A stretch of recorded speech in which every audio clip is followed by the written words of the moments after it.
Hello and welcome to the matter and antimatter presentation. Today we'll be discussing the creation of antimatter through pure production, followed by the destruction of antimatter. But first, a brief history on antimatter. Yes, a brief history. Antimatter was discovered first by Paul Dirac, the crazy guy who turned down knighthood. Created an equation to describe the behavior of an electron using a combination of quantum theory and special relativity. That's really interesting. Quantum mechanics is used to describe what happens to small particles. What? Small particles? Do you mean really small? Yes, really small, like protons and neutrons and electrons. And special relativity covers large objects moving at speeds approaching the speed of light. The speed of light? That's so fast. Do you know, like, polynomial equations? Yeah, they have two solutions. Oh, yeah. Well, Dirac noticed the same thing in his equation. Oh, what? Yes, his equation had two solutions. One solution described normal particles, like the ones we know, like protons, neutrons, and electrons. Oh, yeah, I know those. But the other, it described particles that were identical to the ones that we know, but they were negative in energy. What? That can't be right. Dirac won the Nobel Prize for this equation that he made up in 1933. But when he was looking at his equation, he discovered something really weird. So, what you mean to say is that his equation had two solutions, one for the normal particles and one for the reverse particles. Yes, these particles were called antiparticles. Dirac interpreted his equation to mean that every particle that exists, there is an antiparticle. An antiparticle? That's crazy. It is the same particle, but with the opposite charge. The opposite charge, for example, the anti-electron particle is called the positron, because it is an electron, but with a positron charge. Oh wow, that is crazy. This discovery of antimatter, of anti-electrons, anti-protons, anti-neutrons, this opened a possibility for entire galaxies to be made of antimatter. Entire galaxies? Why can't we see them? Well, we have seen them. They are out there. But there's much more matter in the observable universe than there is antimatter. I wonder why that is. Nobody knows why that is. It is a mystery. One of the greatest mysteries of today. Oh, I like mysteries. That is why scientists have particle accelerators. And the particle accelerators are used to make antimatter. Oh, that sounds fun. Today, we are going to make antimatter. We are? Yes, it is time. We will make antimatter.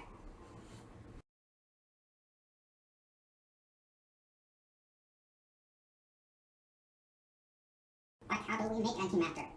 First, we calculate the amount of energy it will take to put a photon, a piece of light, a particle of light, gives that photon enough energy so that it can make an electron and a positron.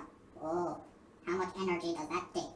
It takes energy according to Einstein's equation. E equals mc squared. Do you see this electron? We are going to make one of these and its antiparticle pair, a positron. First, we have a photon, incoming photon.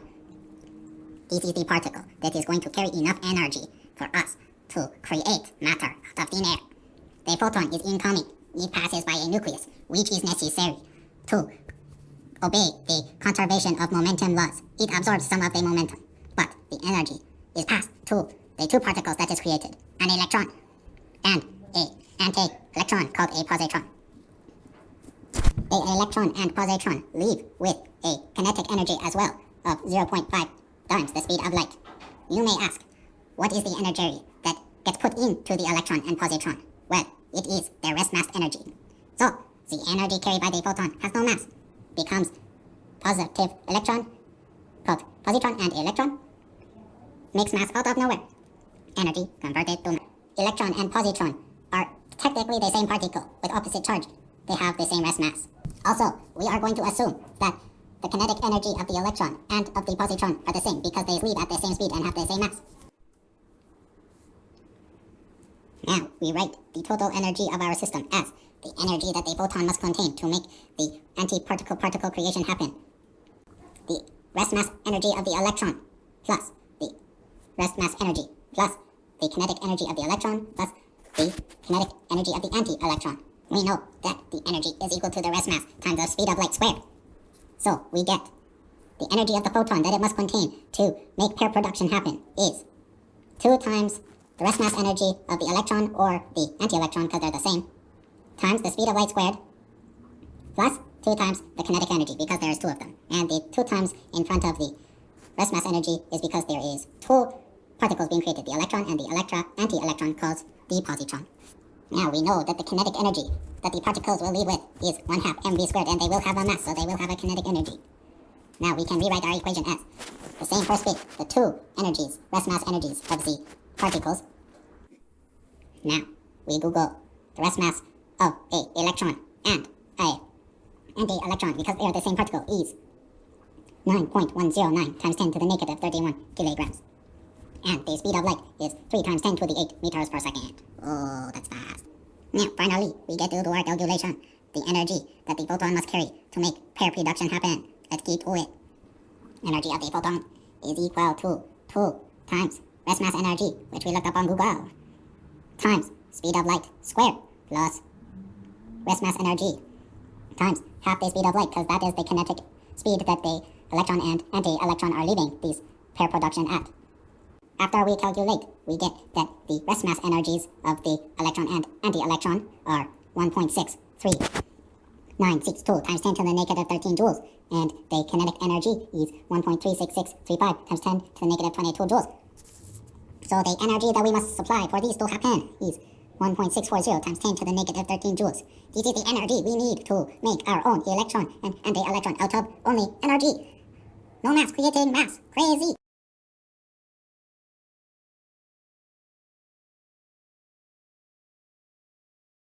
Mass creating no mass, that's impossible. It is not impossible. We have just calculated the energy that we need to make pair production happen.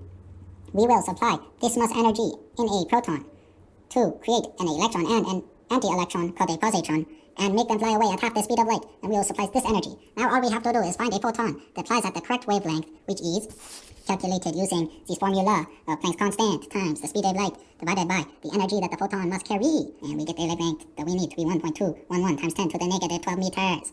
Mr. Photon, will you have a wavelength of 1.211 times 10 to the negative 12 meters? Oh, can we use you for an experiment? But Professor, won't the energy that holds the antiparticles apart push them back together? I mean, one is positively charged and one is negatively charged. So won't they want to come back together? What happens when they come back together? Well, as they are attracted to each other, when they come back together, they will annihilate, release all the energy that was stored in their rest mass. That must be a lot of energy and be very dangerous. Well, for our experiment, when we make 1 electron and 1 positron, if you remember, the rest mass energy that both of those particles created from our calculations was only 1.63962 times 10 to the negative 13 joules. So it isn't that bad. First, we will send a proton from over here, and it will pass near this dense nucleus. The proton and the antiproton will fly away at half the speed of light. Go, Mr. Proton, go! People. I am the electron. I am the positron. We are the same, except for I have a positive charge, and I am antimatter. Now, let's get together, and we are going to make a bag.